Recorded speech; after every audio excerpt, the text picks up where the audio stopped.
29वां अध्याय भागवत धर्मों का निरूपण और उद्धव जी का बद्रिकाश्रम गमन। उद्धव जी ने कहा, अच्युत, जो अपना मन वश में नहीं कर सका, उसके लिए आपकी बतलाई हुई इस योग साधना का तो मैं बहुत ही कठिन समझता हूँ। अतः आप अब कोई ऐसा सरल सुगम उपाय बतलाइए जिससे मनुष्य अनायास ही परम पद प्राप्त कर सके। कमल नयन, आप जानते ही हैं, अधिकांश योगी जब अपने मन को एकाग्र करने लगते हैं तब वे बार बार चेष्टा करने पर भी सफल न होने के कारण हार मान लेते हैं और उसे वश में न कर पाने के कारण दुखी हो जाते हैं। पद्मलोचन, आप विश्वेश्वर हैं, आपके ही द्वारा सारे संसार का नियमन होता है। इसी से सारासर विचार में चतुर मनुष्य अपने आनंद वर्षीय चरण कमलों की शरण लेते हैं और अनायास ही सिद्धि प्राप्त कर लेते हैं। आपकी माया उनका कुछ नहीं बिगाड़ सकती, क्योंकि उन्हें योग साधना और कर्मानुष्ठान का अभिमान नहीं होता। परंतु जो आपके चरणों का आश्रय नहीं लेते, वे योगी और कर्मी अपने साधन में घमंड में फूल जाते हैं। अवश्य ही आपकी माया ने उनकी मति हर ली है। प्रभु, आप सबके हितैषी सुहृद हैं। आप अपने अन्य शरणागत बलि आदि सेवकों के अधीन हो जाएं, यह आपके लिए कोई आश्चर्य की बात नहीं है, क्योंकि आपके राम अवतार ग्रहण करके प्रेमवश वानरों से भी मित्रता का निर्वाह किया है। यद्यपि ब्रह्मा आदि लोकेश्वर गण आपके दिव्य किरीटों को अपने चरण कमल रखने की चौकी पर रगड़ते रहते हैं। हे प्रभु, आप सबके प्रियतम स्वामी और आत्मा हैं। आप अपने अन्य शरणागतों को सब कुछ दे देते हैं। आपने बलि, प्रहलाद आदि अनेक भक्तों को जो कुछ दिया है, उसे जानकर ऐसा कौन पुरुष होगा जो आपको छोड़ देगा। यह बात किसी प्रकार बुद्धि में नहीं आती कि भला कौन विचारवान विस्मृति के गर्त में डालने वाले तुच्छ विषयों में ही फंसा रखने वाले भोगों को क्यों चाहेगा। हम लोग आपके चरण कमलों के रज के उपासक हैं, हमारे लिए दुर्लभ ही क्या है। भगवान, आप समस्त प्राणियों के अंतःकरण में अंतर्यामी रूप से और बाहर गुरु रूप में स्थिर होकर उनके सारे पाप ताप मिटा देते हैं और अपने वास्तविक स्वरूप को उनके प्रति प्रकट कर देते हैं। बड़े बड़े ब्रह्मज्ञानी ब्रह्मा जी के समान लंबी आयु पाकर भी आपके उपकारों का बदला नहीं चुका सकते।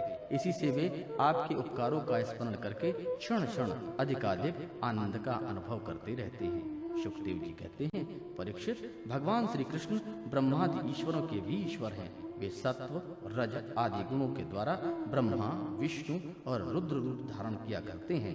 जगत की उत्पत्ति, स्थिति आदि के खेल खेला करते हैं। तब उद्धव जी ने अनुराग भरे चित्त से उनसे यह प्रश्न किया। तब उन्होंने मंद मंद मुस्कुराते हुए बड़े प्रेम से कहा और कहना प्रारंभ किया। श्री भगवान ने कहा, प्रिय उद्धव, अब मैं तुम्हें अपने उस मंगलमय भगवत धर्म का उपदेश करता हूँ, जिसका श्रद्धा पूर्वक आचरण करके मनुष्य संसार रूप दुर्जन वृत्ति को अनायास ही जीत लेता है। उद्धव जी, मेरे भक्त को चाहिए कि अपने सारे कार्य मेरे लिए ही करे और धीरे धीरे उनको करते समय मेरे स्मरण का अभ्यास प्रारंभ करे। कुछ ही दिनों में उसके मन और चित्त मुझ में समर्पित हो जाएंगे। उसके मन में और आत्मा में मेरे ही धर्म सम जाएंगे। मेरे भक्त साधुजन जिन पवित्र स्थानों में निवास करते हों, उसमें ही रहें और देवता, असुर अथवा मनुष्यों में जो मेरे अनन्य भक्त हैं, उनके आचरणों का अनुसरण करें।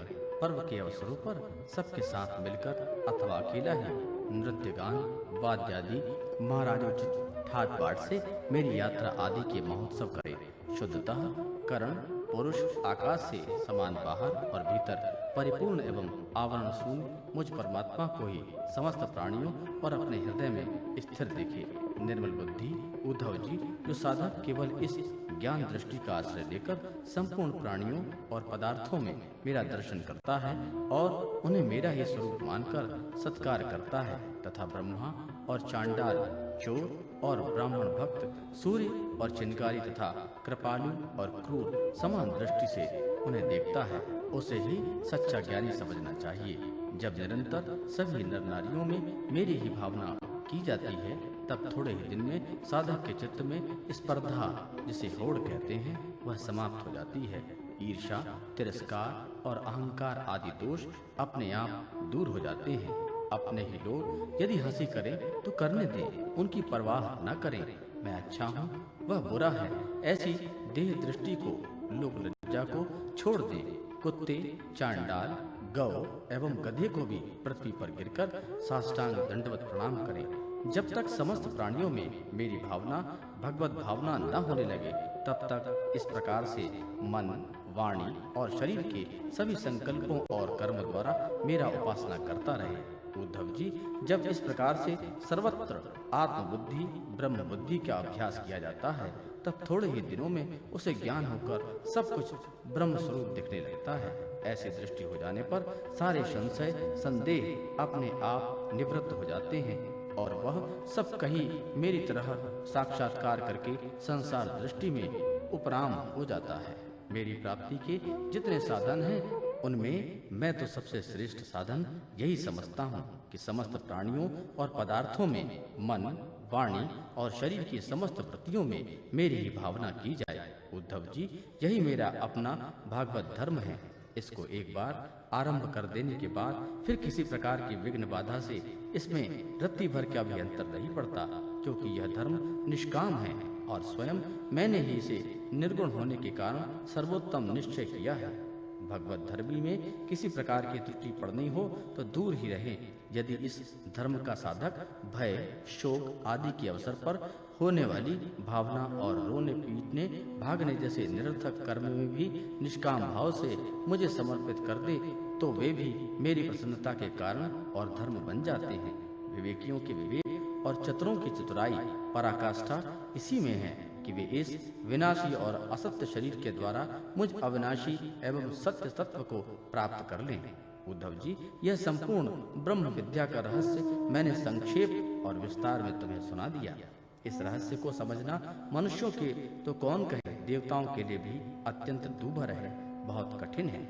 जिसे मैंने सुस्पष्ट और युक्त युक्त ज्ञान वर्णन का बार बार तुम्हें किया है, उनके मर्म को जो समझ लेता है, उसके हृदय की संशय ग्रंथियां छिन्न भिन्न हो जाती हैं और वह मुक्त हो जाता है। मैंने तुम्हारे प्रश्न का भली भांति खुलासा कर दिया, और जो पुरुष हमारे प्रश्नोत्तर को विचार पूर्वक धारण करेगा, वह वेदों के भी परम रहस्य सनातन परम ब्रह्म को प्राप्त कर लेगा। जो पुरुष मेरे भक्तों को इसे भली भांति स्पष्ट करके समझाएगा, उस ज्ञानदाता को मैं प्रसन्न मन से अपना स्वरूप तक दे डालूंगा, उसे आत्मज्ञान करा दूंगा। उद्धव जी, यह तुम्हारा और मेरा संवाद स्वयं में परम पवित्र है ही, दूसरों को भी पवित्र करने वाला है। जो प्रतिदिन इसका पाठ करेगा और दूसरों को भी श्रवण कराएगा, वह ज्ञान दीप के द्वारा दूसरों को मेरा दर्शन कराने के कारण पवित्र हो जाएगा। जो कोई एकाग्रचित से इसे श्रद्धा पूर्वक नित्य सुनेगा, उसमें मेरी पराभक्ति प्राप्त हो जाएगी और वह कर्म बंधन से मुक्त हो जाएगा। प्रिय सखे, तुमने भली भांति ब्रह्म का स्वरूप समझ लिया ना, और तुम्हारे चित्त का मोह एवं शोक तो दूर हो गया ना। तुम इसे दंभिक, नास्तिक, शठ, श्रद्धालु, भक्तिहीन और उद्धत पुरुषों को भी कभी मत देना, और जो इस दोष से रहित हों, ब्राह्मण भक्त हों, प्रेमी हों, साधु स्वभाव हों और जिनका चरित्र पवित्र हो, उसी को यह सत्संग और यह प्रसंग सुनाना। यदि शूद्र और स्त्री भी मेरे प्रति प्रेम भक्ति रखते हों, तो उन्हें भी इसका उपदेश करना चाहिए। जैसे दिव्य अमृत पान कर लेने पर कुछ भी पीना शेष नहीं रहता, वैसे ही यह ज्ञान ले लेने पर जिज्ञासु के लिए कुछ भी जानना शेष नहीं रह जाता।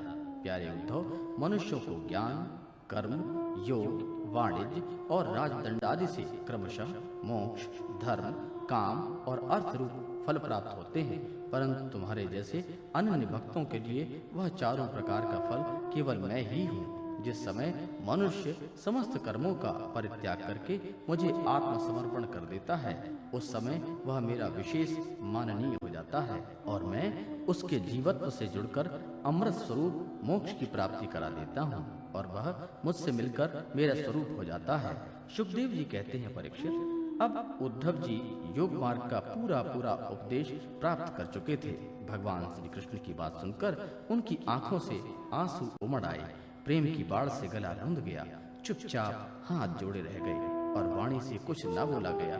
उनका चित्त प्रेमावेश से विभल हो रहा था। उनके धैर्यपूर्वक उसे रोकना और अपने को अत्यंत सौभाग्यशाली अनुभव करते हुए सिर से यदुवंश शिरोमणि भगवान श्री कृष्ण के चरणों को स्पर्श किया तथा हाथ जोड़कर उनसे यह प्रार्थना की। उद्धव जी ने कहा, प्रभु, आप माया और ब्रह्मा आदि के मूल कारण हैं।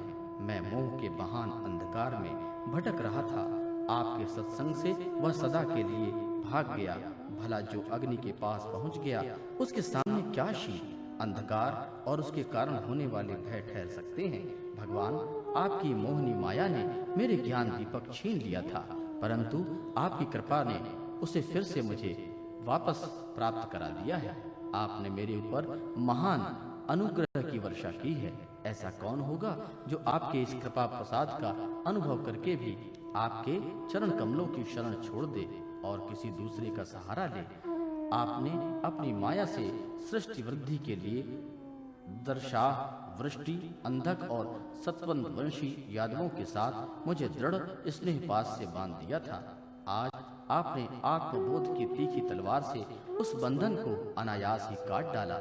महायोगेश्वर, मेरा आपको बारंबार नमस्कार है।